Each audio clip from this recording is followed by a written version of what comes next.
नमो बुद्धाय, जय भीम साथियों। मैं पूनम पॉल और साथियों, जैसे कि आप लोगों ने हाल ही में एक वीडियो सुनी होगी जिसमें अनपढ़, जाहिल, मूर्ख और गवार व्यक्ति जो बाबा साहब को जो है अपशब्द बोल रहा है। ये गोरखपुर के कल्याणपुर गांव का रहने वाला है और बाबा साहब की तस्वीर को फाड़कर उसमें आग लगा रहा है।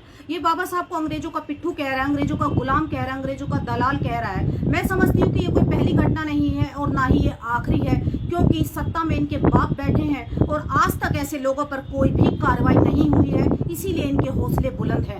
आए दिन कोई ना कोई ऐसी घटना ये जरूर घटित करते हैं जिससे बहुजन समाज के लोगों को ठेस पहुंचे।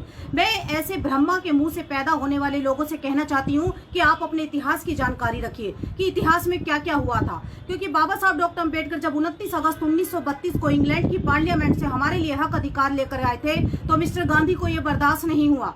वो आमरण अनशन पर बैठ गया कि मैं मर जाऊंगा लेकिन इन दलितों को हक अधिकार नहीं मिलने दूंगा। और षड्यंत्रों के तहत जो 2 वोट का अधिकार बाबा साहब इंग्लैंड से लेकर के आए थे वो उनसे छीन लिया जाता है और बदले में आरक्षण मिलता है। आरक्षण कोई भीख नहीं है। बाबा साहब कभी नहीं चाहते थे कि हम लोगों को आरक्षण मिले, लेकिन उनको इतना मजबूर कर दिया गया और वो अधिकार उनसे छीन कर बदले में सरकारी नौकरियों में, राजनीति में और शिक्षा के क्षेत्र में उनको आरक्षण दिया गया।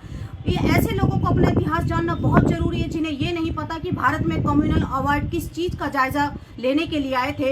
और दूसरी बात कि अपने आप को ये लोग सर्वश्रेष्ठ कहते हैं। ये इनको अपने ज्ञान का इनको एहसास नहीं कि हम लोग ऐसे महामानव के बारे में ऐसी घटिया शब्द बोल रहे हैं जिन्हें न केवल भारत में, पूरी दुनिया के लोग आज उनके चरणों में नतमस्तक हैं उनके ज्ञान को लेकर। तो बाबा साहब डॉक्टर अम्बेडकर जैसे महान विद्वान, उन्होंने तो देखिए इंसान तो इंसान, पशु पक्षियों, यहाँ तक कि जानवरों के चारे तक की व्यवस्था वो संविधान में करके गए। वो ममतामयी थे, करुणामयी थे, उनके अंदर इंसानियत थी, मानवता थी। लेकिन आज भी ये मनुवादी मानसिकता के लोग उनको सम्मान का दर्जा नहीं दे पाए। तो ऐसे लोगों पर कड़ी से कड़ी कार्रवाई होनी चाहिए ताकि भविष्य में इस तरीके की घटना करने का कोई दुस्साहस ना कर सके। इसी के साथ मैं अपनी वाणी को विराम देती हूँ। नमो बुद्धाय, जय भीम।